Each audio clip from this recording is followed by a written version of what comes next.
deep within Cornell University's psychology department, sealed in a jar of yellowed formaldehyde, lies one of the most infamous brains in the annals of American crime, measuring an extraordinary 1,673 cubic centimeters. It once belonged to a man of remarkable intellect, a man who could converse fluently in 8 different languages, translate ancient Greek manuscripts, and craft intricate theories about the origins of human language.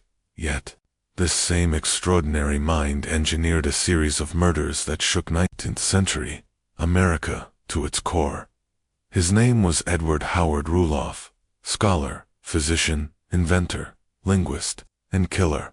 For decades, law enforcement across New York State struggled to comprehend how such extraordinary intelligence could exist alongside such deliberate cruelty. This is the tale of the man the press named the Genius Killer, a story where the thirst for knowledge was fed by blood, and ambition became a justification for murder. Before we journey deeper into Rulloff's reign of terror through the Finger Lakes region, take a moment to subscribe and ring the notification bell. We share a new dark mystery every week, and we'd love to hear from you in the comments. Where in the world are you listening from? Edward Rulloff's case would forever alter the public's understanding of the criminal mind, proving that evil can wear the polished mask of respectability, and that brilliance itself can be wielded as a weapon. It was the year 1842. Central New York was alive with change. The Erie Canal had transformed sleepy farming towns into lively trade hubs. The Second Great Awakening had swept through the region, filling communities with religious zeal and reformist ideals.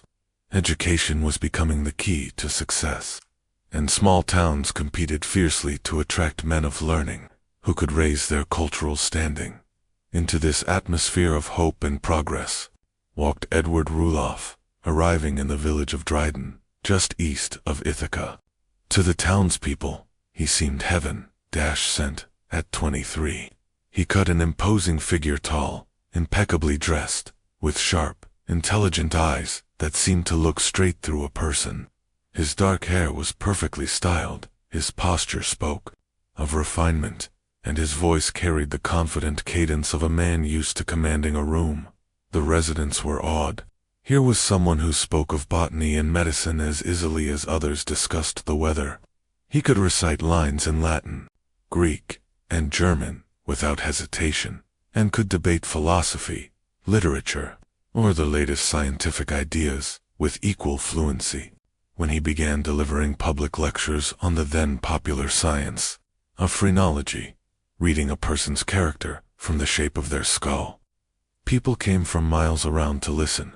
But beneath the refined manners and encyclopedic knowledge, a far darker history was hidden. Born John Edward Howard Ruloffson in St. John, New Brunswick, around 1819 or 1820. His early life was marked by both promise and deceit.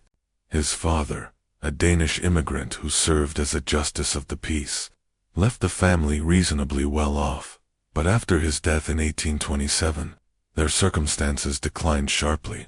From a young age, Edward devoured books, impressing teachers with his hunger for learning, but that intellect was soon twisted toward crime. In his teens, he was implicated in suspicious fires at the store where he worked, blazes that neatly covered up missing stock. When he was caught wearing stolen goods, he was convicted of embezzlement and sent to prison for 2 years. The sentence did not reform him. Instead, it honed his cunning. Prison became his training ground in manipulation, teaching him the value of careful planning and the necessity of wearing a respectable mask. On release, he abandoned his old name, reinventing himself as Edward Rulloff, no longer a petty criminal, but a calculating predator who could move unnoticed through respectable society. In Dryden, he quickly embedded himself in the community. He took work as a clerk in the local drugstore, where his apparent expertise in herbal remedies and medicines impressed customers and employers alike. His interests seemed endless, one day discussing European politics, the next explaining the mechanics of photography or offering advice on carpentry. In a rural town, Hungry for intellectual engagement, he became something of a sensation. Farmers sought his guidance. Local leaders sought his counsel. Influential families invited him to their homes, eager to be seen in his company. It wasn't long before he was offered the position of headmaster at the local school, a title that gave him prestige and access to impressionable young minds. Among his students was 17-year-old Harriet Shutt, the daughter of one of the area's most prominent farming families. She was widely considered a beauty, tall and graceful, with light hair that shone in the sun, pale skin that suggested refinement, and hazel eyes alive with wit and intelligence. Her father, John Shutt, was a respected figure who took pride in her education and envisioned a prosperous marriage for her future. The attraction between Harriet and her charismatic teacher was swift and undeniable.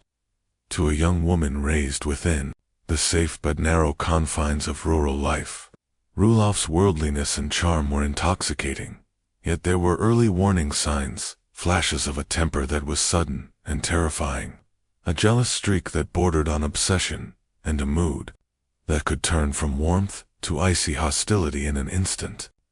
The Shutt family admired his learning, but harbored quiet reservations they could not fully voice. On December 31st, 1843, as snow fell across the Finger Lakes and New Yorkers gathered to welcome the new year, Edward Rulloff and Harriet Shutt were wed in a modest but well-attended ceremony at her family's farm. The wedding of Edward Rulloff and Harriet Shutt should have been a celebration, the joining of two promising young lives. Yet, even on that winter day, beneath the glow of festivity, the first cracks in his carefully built mask began to show. The ceremony unfolded without incident, until the moment the minister leaned forward, following a long-standing tradition, and gave the bride a gentle kiss on the cheek. In an instant, Ruloff's face hardened. His eyes blazed with a fury so sudden, so raw, that those nearest to him instinctively stepped back. The gesture was innocent, yet to him, it was an unforgivable trespass. The guests exchanged uneasy glances, struggling to make sense of his reaction. Most brushed it off as wedding day nerves or the strain of marrying into a prominent family. Harriet, however, saw something in that look, a flash of possessive rage that chilled her to the core, though she told herself it was only the depth of his love. Their honeymoon period was short and fractured. Moments of warmth and tenderness were punctuated by unpredictable bursts of temper, the same fierce jealousy that had erupted on their wedding day. Within months, Rulloff persuaded Harriet to move to the nearby village of Lansing. He claimed it would give them privacy to begin their new life together. But in truth, it was a calculated step to separate her from her family's influence and protection. In Lansing, he established himself as a botanical physician, using his self-taught knowledge of herbs to treat locals who had little access to formally trained doctors. His patient list grew quickly. Families from across the region sought him out for ailments both minor and severe, and his modest fees and attentive manner built his reputation as a healer of uncommon skill. Their small home soon became a gathering place for conversation and ideas. Shelves overflowed with books on classical languages, natural philosophy, and science. Hours of each day were devoted to reading, writing, and developing his ambitious theories on the origins and evolution of human language. To outsiders, Ruloff appeared the perfect balance of practical healer and scholarly thinker, a man who could move with ease between the old wisdom of herbs and the modern march of learning. In April 1845, Harriet gave birth to a daughter, Priscilla, a healthy child with her mother's delicate features and what some said were her father's sharp, intelligent eyes. For a time, fatherhood seemed to soften Ruloff's darker edges. He read to his wife and child, spoke with affection of their future, and described grand opportunities awaiting him in the expanding American West, especially in Ohio, where he claimed a college professorship had been offered. He painted glowing images of a new life, far from the gossip and confines of small-town New York, where his talents would finally be recognized.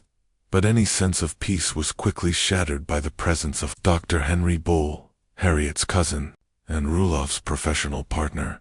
Bull was a genuine physician who had taken Rulloff under his wing, impressed by his apparent dedication to medicine. As a member of the extended Shutt family, Bull treated Harriet with the easy warmth common among close relatives, gestures as simple as a kiss on the cheek in greeting. To Rulloff, this was intolerable. The same harmless gesture that had ignited his rage on his wedding day now became a constant spark for suspicion. He convinced himself, without evidence, that his wife and her cousin were involved in an affair, an accusation not only baseless, but absurd, given their family connection. As the summer of 1845 approached, Rulloff's jealousy grew into something poisonous. He shadowed Harriet's movements, interrogated her about the most casual interactions, and flew into rages over imagined betrayals. Within their walls, the charming scholar became a relentless accuser. In May of that year, tragedy struck Harriet's extended family. Her sister-in-law wife to her brother William fell gravely ill soon after giving birth to her second child. Both mother and newborn showed signs of severe infection. Naturally, the family turned to Rulloff, the man they believed could heal them. He prepared an herbal remedy and administered it himself, showing every appearance of care and concern. Within 2 days, both mother and infant were dead.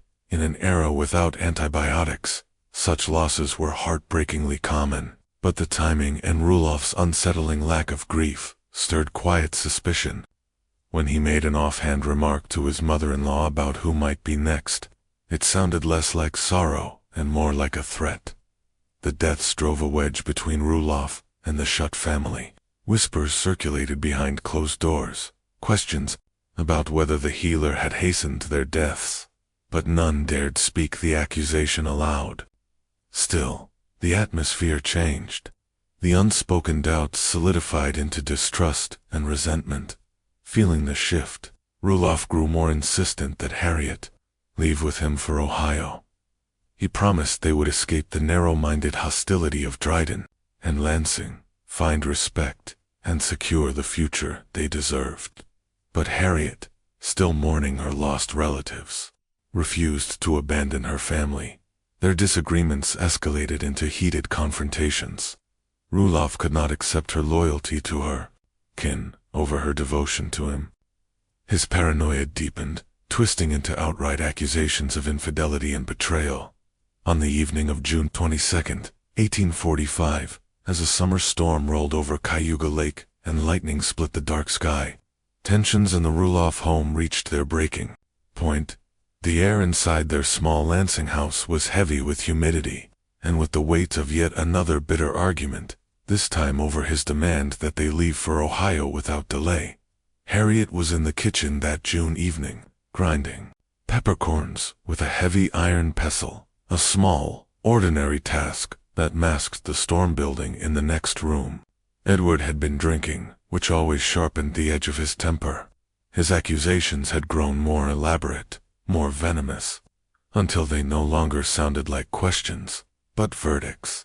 When Harriet met his latest claim with a laugh and a firm refusal to leave her grieving family, something inside Rulloff's brilliant yet warped mind finally snapped. Years later, he would confess the sequence of events, details no one else could have known. In that flash of blind rage, fed by months of jealousy and suspicion, he tore the pestle from her hands and brought it crashing down on her forehead. The force was devastating. Harriet fell instantly, her blood pooling across the kitchen floor.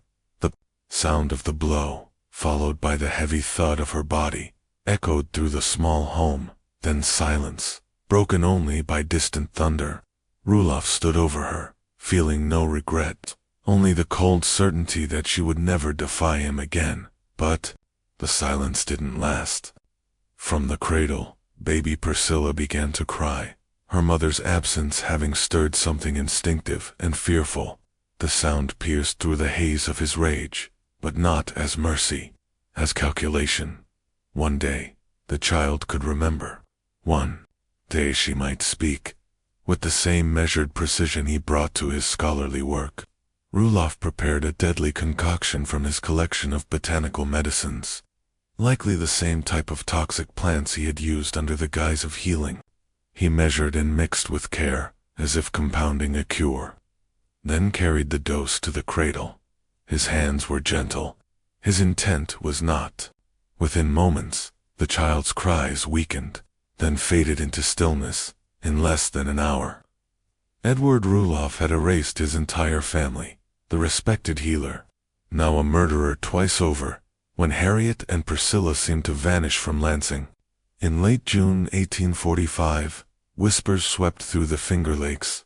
Neighbors, curious and concerned, stopped by the next day to find Rulloff alone.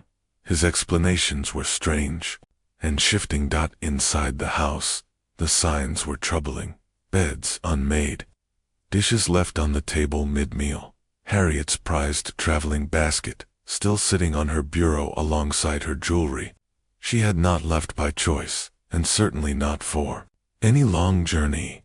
At first, Rulloff claimed his wife and child had gone to visit relatives in a cottage somewhere between Cayuga and Seneca Lakes. When pressed for details, he could offer none.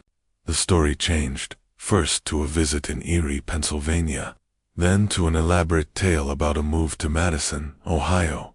Each new version unraveled under even mild questioning. Why would Harriet leave without her belongings? Why vanish without telling her family? Cornered by suspicion, he offered to write her a letter, a flowery, formal plea for her to contact her relatives and ease their worries. The letter was sent. No reply ever came. For 6 long weeks, he kept up the charade, playing the concerned husband, while continuing his medical practice. All the while, the bodies of his wife and daughter lay hidden in the dark waters of Cayuga Lake. The Shutt family refused to be deceived. Harriet's brothers, William and Ephraim, knew her habits too well, her devotion to family, her steady nature, her regular letters. Disappearance was not in her character. They began an inquiry of their own, questioning neighbors and tracking Rulloff's movements in the days after she was last seen. Witnesses came forward. Several recalled seeing him the morning after Harriet's supposed departure, loading heavy bundles and a large chest into a borrowed wagon. His manner was furtive, unlike his usual confident self. Multiple people swore they saw him driving toward Cayuga Lake at dawn, a route that led nowhere near the destinations he had claimed. Then, as the scrutiny closed in, Rulloff vanished, slipping away in the night, claiming he was going to retrieve his wife and child from Ohio. There was no forwarding address, no explanation. But Ephraim Shutt was not a man to let his sister's suspected killer disappear. Determined and unafraid, he set out after him, beginning a chase that wound through towns, train depots, and crowded streets. The pursuit came to a head on the bustling train platform in Rochester. Among the press of travelers and hiss of steam, Ephraim spotted him, the tall figure moving toward a train bound west for Buffalo. Rulloff tried to blend into the crowd, using his sharp understanding of human behavior to weave a path that might lose his pursuer. Ephraim Shutt's persistence proved stronger than Edward Rulloff's cunning. After a methodical search of the train's compartments, he finally found his fugitive brother-in-law hiding in the last car. Even when cornered, Rulloff's composure never cracked. With an almost theatrical sincerity, he greeted Ephraim as though their meeting were a happy coincidence, claiming he was, in fact, on his way to Ohio to reunite with Harriet and baby Priscilla. With calculated boldness, he even suggested Ephraim accompany him to witness for himself that his sister and niece were safe. The two men set out together, their journey thick with unspoken tension, Ephraim watching Rulloff's every move, and Rulloff performing the role of the concerned husband to perfection. They reached Buffalo, and spent a strained night in a hotel, each knowing they were locked in a dangerous game whose outcome could mean freedom or the gallows. The next morning, as they made their way to the crowded docks for a steamboat bound for Cleveland, Rulloff seized his opportunity. Using the chaos of the bustling port as cover, he slipped from Ephraim's sight, vanishing into the throng of passengers. By the time Ephraim realized what had happened, the killer was gone. Back in Lansing, the disappearance of Harriet and Priscilla had galvanized the community, based on eyewitness accounts of Rulloff's suspicious wagon trip toward Cayuga Lake. A massive search was organized.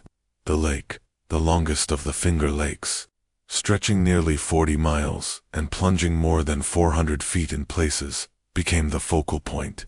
Men worked in shifts, using hooks, nets, and crude diving gear to probe its dark depths. Days turned into weeks. No bodies were ever found. The lake kept its secrets. Meanwhile, disturbing stories emerged about Rulloff's demeanor in the days after. His family vanished. Some recalled him acting grief-stricken. Others said he appeared oddly cheerful, but all agreed on one point. He made no genuine effort to find his wife or child. In reality, Rulloff had already reinvented himself. Moving south to Meadville, Pennsylvania, he assumed the name James Nelson. With his refined manners and formidable intellect, he was quickly embraced by the town's educated elite. He befriended a local inventor, entered into a promising business partnership, and even secured an offer for a professorship at Jefferson College, a role that would have been the perfect disguise for a man fleeing a murder investigation. But his new life began to unravel when he received a letter from Albert Jarvis, a young man whose family had once hosted him in Ithaca, believing in Rulloff's innocence. Jarvis wrote that he and his mother were working to clear his name, a well-meaning message that also served as a warning. Authorities were closing in. In 1845, nearly a year after Harriet and Priscilla's disappearance, law enforcement finally caught up with him. Lacking bodies, physical evidence, or eyewitnesses, prosecutors faced the uphill battle of trying to prove murder based purely on circumstantial evidence. The grand jury, aware of the difficulty, chose instead to indict Rulloff for kidnapping, a decision that would haunt the pursuit of justice. Defending himself, Rulloff displayed an astonishing grasp of the law, citing precedents, dissecting witness testimony, and relentlessly attacking the prosecution's lack of hard evidence. Observers compared his arguments to those of seasoned attorneys.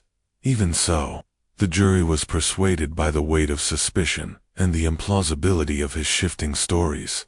In 1846, he was convicted, not of murder, but of kidnapping, and sentenced to 10 years of hard labor in Auburn State Prison, one of New York's harshest institutions. Prison did not break him. Instead, it became his academy. Rulloff immersed himself in the study of philology, the science of language, turning his cell into a miniature library. He developed what he believed were groundbreaking theories on the origins and development of human speech. Laboring over a treatise, he planned the title method in the formation of language. His reputation as a scholar behind bars grew. Guards, prison officials, and even visiting intellectuals sought his insight. He tutored inmates in Greek and Latin, solved mathematical problems for curious visitors, and impressed reformers with his articulate lectures. Among his most devoted students was Albert Jarvis, the undersheriff's teenage son, who spent long hours in Rulloff's cell studying under his guidance, a relationship that would later play a pivotal role in Rulloff's future schemes. When he was finally released in 1856, after serving the full sentence, he stepped out to find Tompkins County officials waiting with a new warrant, this time charging him with Harriet's murder. Instantly, his legal mind went to work, arguing that this was double jeopardy and that he could not be tried twice for the same essential crime. The district attorney, recognizing the flaws in Rulloff's double jeopardy defense, and perhaps wishing to avoid a prolonged legal battle, made a calculated move. He quietly dropped the charge for Harriet's murder, and instead filed a fresh indictment for the killing of infant Priscilla. This was a separate crime, untouched by the earlier trial, and it completely sidestepped his legal argument. The retrial was moved to Oviedo to secure a jury untainted by the publicity and rumors that had saturated Tompkins County. Once again, the proceedings ended in a conviction, and this time, the sentence was death. But Ruloff had not wasted his decade in prison. His grasp of the law was formidable, and his attorneys mounted an appeal based on the corpus delicti principle, the rule that no one could be convicted of murder without a body. The case wound its way through the higher courts, sparking legal debates and drawing interest from scholars. While the appeal inched forward, Ruloff plotted his boldest escape yet. In 1858, held in Ithaca jail, awaiting the court's decision, he vanished, an escape that almost certainly required help from inside. Suspicion quickly settled on Albert Jarvis, now working for his father, the undersheriff, and still utterly loyal to his former mentor. Once free, Ruloff slipped into the shadows and embarked on what would be the most dangerous and lucrative phase of his criminal life. Moving between cities across the Northeast and Midwest, he reinvented himself again and again. Teacher, photographer, inventor, carpet designer. Behind each respectable alias was the same calculating thief, funding his life with carefully planned burglaries and cons. His charm and intellect opened doors that should have been forever closed to a convicted killer. In 1861, his luck faltered. Captured and returned to New York, he was sentenced to 2.5 years at Sing Sing, the state's most feared prison. Even here, Ruloff managed to turn confinement to his advantage.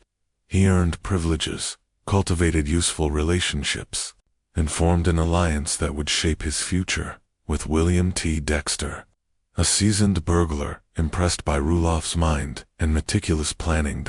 With Dexter and the ever-faithful Jarvis, Ruloff built a small but efficient gang. Their specialty was high-end burglary, targeting shops stocked with fine fabrics and luxury goods that could be quickly moved and sold far from the scene of the crime. Ruloff acted as strategist and planner, mapping out each operation with almost military precision. The group was based in Brooklyn, but their reach stretched through New York, New England, and Pennsylvania.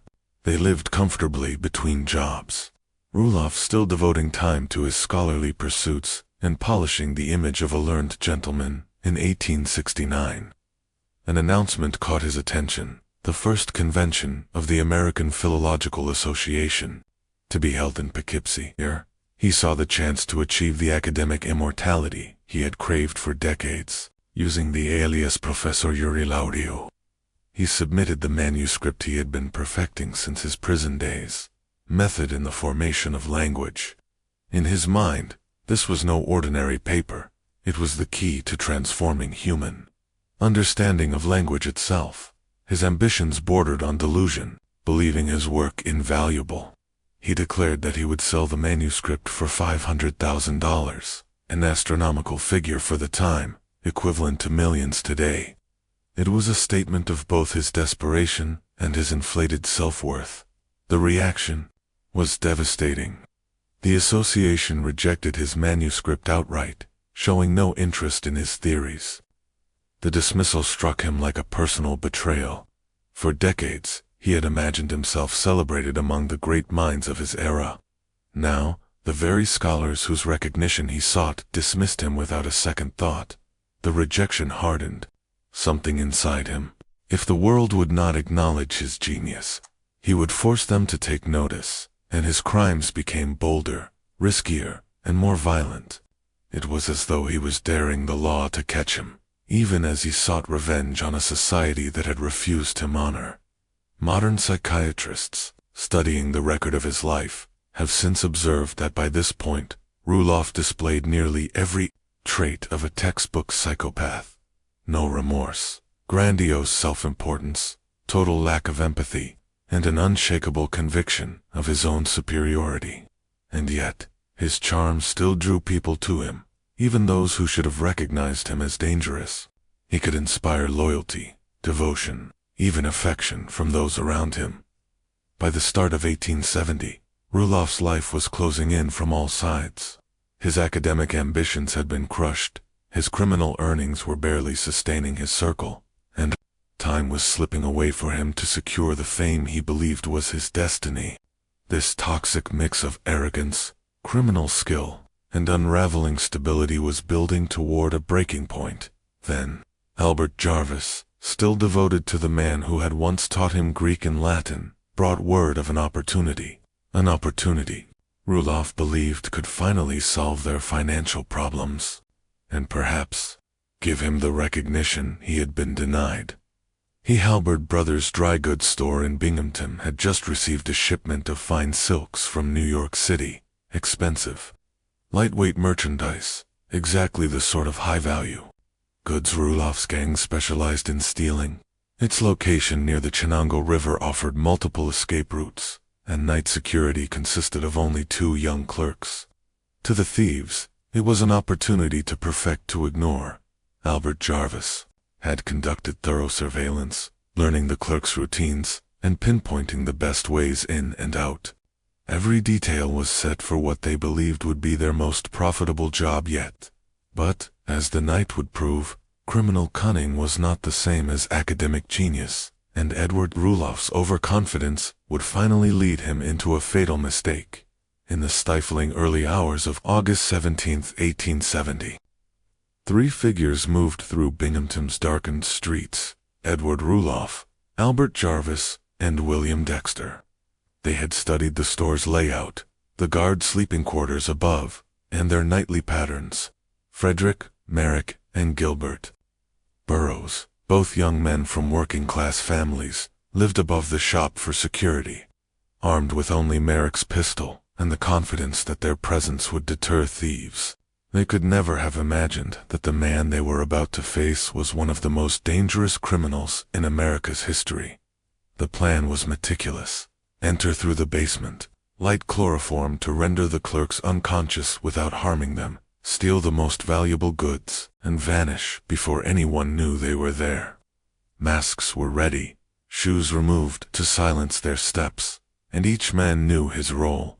Rulloff, convinced that his intellect and attention to detail would guarantee success, had choreographed every move. They slipped through the rear entrance into the basement, lit the chloroform, and waited for the fumes to rise toward the clerk's room. But perfection can be undone by a single careless moment. In the darkness, Jarvis tripped over something unseen, a crate, perhaps, and the crash rang through the building like a gunshot. Upstairs, Merrick and Burroughs snapped awake. Within seconds, they understood the danger they'd been posted to prevent had arrived. The thieves' flawless plan dissolved into chaos. Merrick lunged for his pistol and aimed at Rulloff, but the gun misfired. Undeterred, he hurled a heavy stool at the intruders, while Burroughs tackled Dexter, the 2 men smashing into walls and furniture as they fought.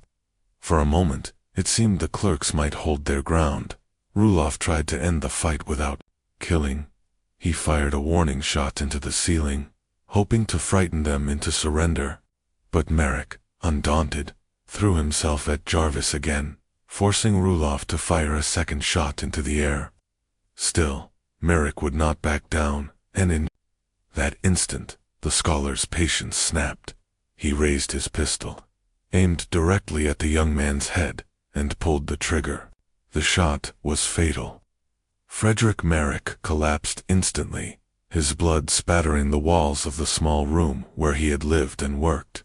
The man who could recite poetry in a dozen languages had just committed the most primitive act of violence, the cold-blooded killing of another human being. For a heartbeat, the world seemed to freeze. Then Burroughs, seeing his friend dead and knowing the odds, bolted. He tore through the store and into the street, screaming for help. His cries shattered the stillness of the night, drawing neighbors and police into the streets. The 3 criminals fled toward the Chenango River, hoping to vanish in the darkness. But their confidence was gone. Panic had taken its place, and the careful precision of their approach had been replaced by desperate flight. The burglary was over, and Rulloff's long career as a calculating thief had crossed the line into murder. Albert Jarvis, whether carried away by overconfidence or desperate to flee, assured his partners that the Chenango River was shallow enough to cross on foot. It was a deadly misjudgment. The moment the three men stepped into the black water, the truth became painfully clear. The current was strong, the depth far greater than Jarvis had claimed. Wounded and losing blood from the earlier fight, Jarvis was quickly swept under and vanished into the darkness. Dexter, unable to swim, followed his cries for help, silenced by the rushing water. Only Edward Rulloff made it to the far bank, dragging himself from the river, soaked, breathless, but alive. Behind him, the night filled with the sounds of pursuit, dogs baying, men shouting, the relentless noise of a town roused to hunt the men who had just killed one of their own. His escape on foot was clumsy and short-lived. At the Binghamton train station, police conducting a search for the suspects stopped him for questioning. Instead of bluffing, he panicked, bolting immediately. The act marked him as a fugitive and sealed his fate. Hours later, officers found him hiding in an outhouse on a nearby farm. For a man who had outwitted the law for decades, the capture was almost embarrassingly simple. Even in custody, Ruloff clung to deception. He first gave the name Charles Augustus, then George Williams, but his past had finally caught up to him. Judge Ransom Balcom, who had followed the case for years, immediately recognized him. In front of a packed police station, the judge declared, "You are Edward H. Rulloff. You murdered your wife and child in Lansing in 1845. The statement cut through the room like a lightning bolt, linking the crimes of decades past to the man in chains before them. The evidence tying him to the Halbert brothers' murder was irrefutable. One shoe, left behind at the scene, had been altered to fit his foot, its interior stuffed with cloth, to account for the big toe he had lost to frostbite years earlier. It was as distinctive as a fingerprint. Papers recovered from the bodies of Jarvis and Dexter led police to Rulloff's Brooklyn apartment, where they uncovered stolen goods, forged documents, maps, and manuscripts. The complete portrait of a man who had lived as both scholar and predator. When his trial opened on January 4, 1871, the spectacle drew crowds of more than 2,000 each day, overwhelming a courtroom built for half that number. Newspapers across the country covered every twist and turn, enthralled by the paradox of the genius killer and the debate over whether intellect could coexist with pure evil. Once again, Ruloff acted as his own counsel, cross-examining witnesses and building arguments with the skill of a trained lawyer. But this time, the evidence was overwhelming. The jury heard not only the case against him for the murder of Frederick Merrick, but also the long shadow of his criminal history. Even facing certain death, he clung to the grand delusions that had driven his life. He petitioned Governor John T. Hoffman for a stay of execution, not for mercy, but to finish his magnum opus, Method in the Formation of Language. He claimed the work would benefit all humanity, and that killing him would rob the world of priceless knowledge. Remarkably, some prominent figures supported him. Horace Greeley of the New York Tribune argued that such a mind should not be wasted on the gallows. Mark Twain, with characteristic wit, mocked the idea, suggesting a spare criminal be executed in Rulloff's place so that his intellectual property could be preserved. The appeals failed. On March 3, 1871, he was sentenced to hang. Awaiting execution, he finally admitted to killing Harriet, striking her with the iron pestle in a jealous rage. He never explicitly confessed to murdering Priscilla, though he admitted giving her a narcotic to stop her cries. On May 18, 1871, before a crowd of thousands, the last public hanging in New York State, Edward Howard Rulloff met his end. Accounts differ on his final words. Some claimed he said, "Hurry it up. I want to be in hell in time for dinner." Others that he muttered simply, "I can't stand still." Either way, his bravado barely concealed the truth. The brilliant scholar had come to a violent, public end. Within hours, Dr. Bert Wilder of Cornell removed his brain for study. At 1,673 cubic centimeters, It was the second largest criminal brain ever recorded. It remains preserved at Cornell to this day, a grim relic of one of America's most intelligent and most dangerous killers. Rulloff's case shattered the 19th century's assumptions about crime and intellect. It proved that genius was no safeguard against depravity, and that evil could wear the face of refinement. His life became a cornerstone in the early study of criminal psychology, a case still cited by criminologists and psychologists more than 150 years later, to modern experts. He stands as a textbook example of psychopathy, no empathy, an inflated sense of self-importance, manipulation as second nature, and an unshakable belief in his own superiority. In many ways, Edward Rulloff was America's first celebrity serial killer, his crimes eclipsed only by the disturbing brilliance of the mind that conceived them. His legacy is not the linguistic theories he believed would make him immortal, but the chilling reminder that intelligence without conscience is perhaps the most dangerous force of all.